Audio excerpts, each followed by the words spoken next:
Mais est-ce qu'on a le temps de se dévoiler aux médecins? Parce que finalement, parfois, enfin, le peu qu'on y aille, hein, en général, quand on est plutôt en bonne santé, on a le sentiment de rester beaucoup plus longtemps dans la salle d'attente que dans la salle de consultation. Et quand on sait le monde qui attend dans la salle d'attente, on n'a surtout pas envie, c'est de prendre trop de temps. Alors, et on veut vite sortir. Je vais vous dire, la médecine, c'est quelque chose, c'est du long terme.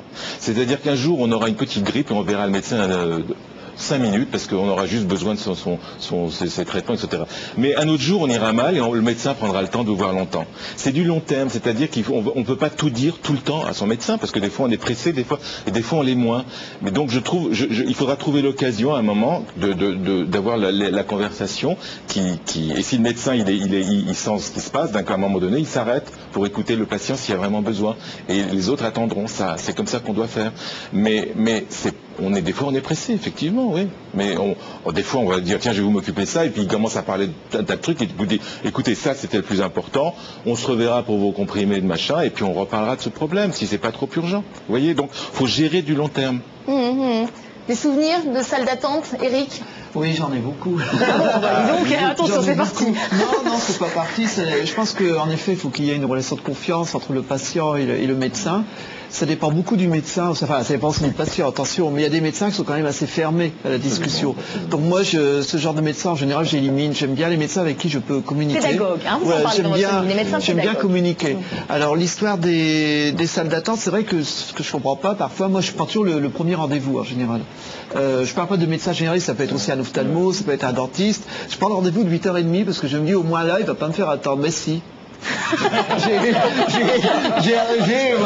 Mon dentiste à 8h30, à 8h25, il me prend 9h moins le quart. Alors bon, là, je comprends pas. Il a son petit déjeuner, ses algues, le médecin, ses compléments alimentaires, donc il prend du retard. Mais c'est vrai qu'à la rigueur, ce retard, vous en parlez d'ailleurs, vous consacrez un chapitre, hein.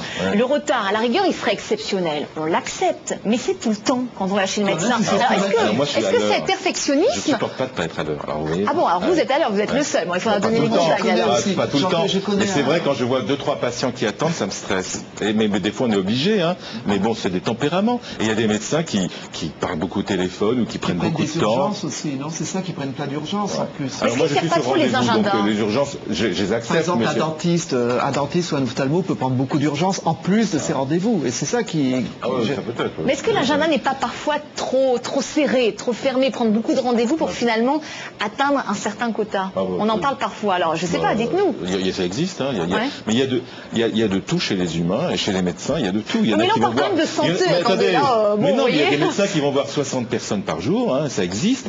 Puis il y en a qui en voient, moi j'en vois une vingtaine à peu près. Alors est-ce qu'on peut faire, est-ce qu'on peut faire un travail de qualité quand on reçoit 60 patients par jour? Moi je crois pas. Par exemple, vous, en moyenne, vous avez une moyenne, vous prenez combien de patients? 20, 25 à peu près. À peu près. Voilà. Mais c'est ma moyenne. Il y en a qui envoient 30 et qui travaillent très bien, ou même, et puis il y en a qui envoient mais moins de 20, c'est une quinzaine, ça serait un peu curieux, parce que dans une journée entière, quand même. C'est de la haute couture, une quinzaine. C'est de la haute couture. C'est de la haute couture. Alors comment on peut choisir, un bon médecin? C'est le bouche à oreille, on discute avec les gens, on dit tiens celui-là, il y a des gens qui viennent. Mais quelles sont les qualités pour vous d'un bon médecin? Qu'est-ce qui fait un bon médecin? C'est ce que je vous ai dit, c'est d'être à l'écoute. D'être à l'écoute de son patient, de lui laisser d'essayer de ne pas être comme avant une sorte de médecin paternaliste. Alors là c'est la même chose, c'est mon point de vue, parce qu'il y a des médecins qui sont extrêmement autoritaires avec des patients qui adorent ça, qui adorent régresser en disant voilà il va tout faire, je suis un petit enfant malade, et il y en a qui adorent ça, et très bien, il faut que ça existe. Moi je suis plutôt du genre discuter, responsabiliser le patient et de dire voilà ce que je vous propose, voilà ce que vous avez, voilà, et puis voilà. Est-ce que le patient peut proposer quelque chose, par exemple, dire tiens j'aimerais bien que vous me donniez là un petit oligo-élément, du cuivre pour me renforcer mes défenses immunitaires. Qui vient à chaque fois avec sa DHEA, il dit je me sens tellement bien avec ma DHEA, et je lui fais cette DHEA, elle est ravie.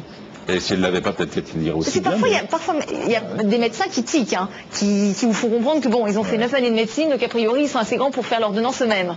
C'est bien qui arrive avec leur liste, je raconte. Alors voilà, je viens faire mon marché. Hier, il y a une patiente qui vient me voir et dit dans votre livre, je suis la marchande. Elle arrive avec sa liste en disant je voudrais du machin, etc. Je dis attendez, voilà, c'était drôle. Non, mais on trouve de tout dans un cabinet. Alors est-ce que vous avez le temps quand même, on va vous voir pour être soigné, est-ce que vous avez le temps de faire un petit peu de prévention? Pas suffisamment. Des fois, on est pris par le curatif. Et moi, j'aimerais bien que la prévention fasse partie qu'il y ait une cotation prévention, que des gens viennent pour bon, il y a les enfants, les vaccins, etc. On fait de la prévention. Mais pour les adultes, il n'y a pas un C prévention. Ou une fois par an, par exemple, on dirait là, je suis en bonne santé, je viens faire voir si tout va bien. Et ça n'existe pas. Ça nous mettrait le pied à l'étrier pour faire de la prévention. Par exemple, des naturopathes, par exemple. Qu'est-ce que vous pensez des naturopathes? On présente les naturopathes comme des éducateurs à la santé, c'est-à-dire des personnes, des professionnels qui apprennent aux Français à justement optimiser leur capital santé. Alors, mais des thérapeutes de la santé. Qu'est-ce que vous mettez derrière le mot naturopathe? Parce que moi, j'ai vu ce qu'on appelait naturopathie, où on demande aux gens de faire des jeûnes, de se vider par le haut, par le bas, par les oreilles. Alors, attention, qu'est-ce que vous mettez derrière le mot naturopathe? Ça, je ne sais pas, parce qu'il y a pour moi, c'est un mot très ambigu, naturopathe. C'est pas assez encadré. Ce sont les conseillers, plutôt, je pense, dans l'esprit de Charlotte, ce sont ceux qui conseillent des compléments alimentaires, l'éducation à la santé, qui font une éducation à la santé. Vous mettez derrière le mot naturopathe, c'est plutôt ça. L'éducation à la santé, banco. Très bien. Non, parce que dans ce que dit le docteur, ceux qui donnent les jeunes, etc., c'est...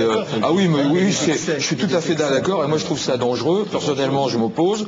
Et en plus de ça, comme disait le docteur justement, on les fait vomir, purger, des lavements, etc., avec des cures d'amaigrissement, etc., et qui sont dramatiques, et on en voit dans tous les cabinets, d'ailleurs, qui arrivent avec des résultats. Mais ça serait encadré, ça serait aussi plus simple. C'est aussi de très bons naturopathes. Ben, bien sûr, il faudrait que ça soit... Il y a aussi des très bons naturopathes. Allez, on va faire un petit tour, un petit état des lieux des produits que vous avez apportés. Quelques produits un peu emblématiques qu'on peut retrouver chez vous, voilà. On peut retrouver chez nous. Donc vous avez, ça tourne un peu autour de la lumière, ce que je vous ai apporté. Là, vous avez ce qu'on appelle un éveil lumière. C'est des produits qui viennent des pays anglo-saxons, qui permettent de se réveiller avec la lumière. Alors, pourquoi c'est intéressant? C'est que en fait, c'est la lumière qui va contrôler votre taux de mélatonine, qui est l'hormone du sommeil. Si vous vous réveillez avec une mélatonine élevée, vous allez vous réveiller dans le pâté, pas dynamique et autres.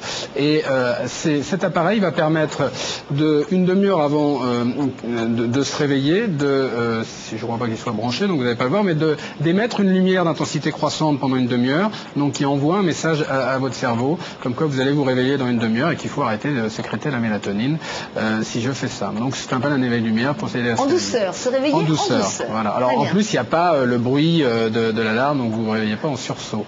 Là, vous avez un produit qui vous aide à gérer votre hypertension et votre stress. Ça, c'est un produit qui vient des États-Unis aussi.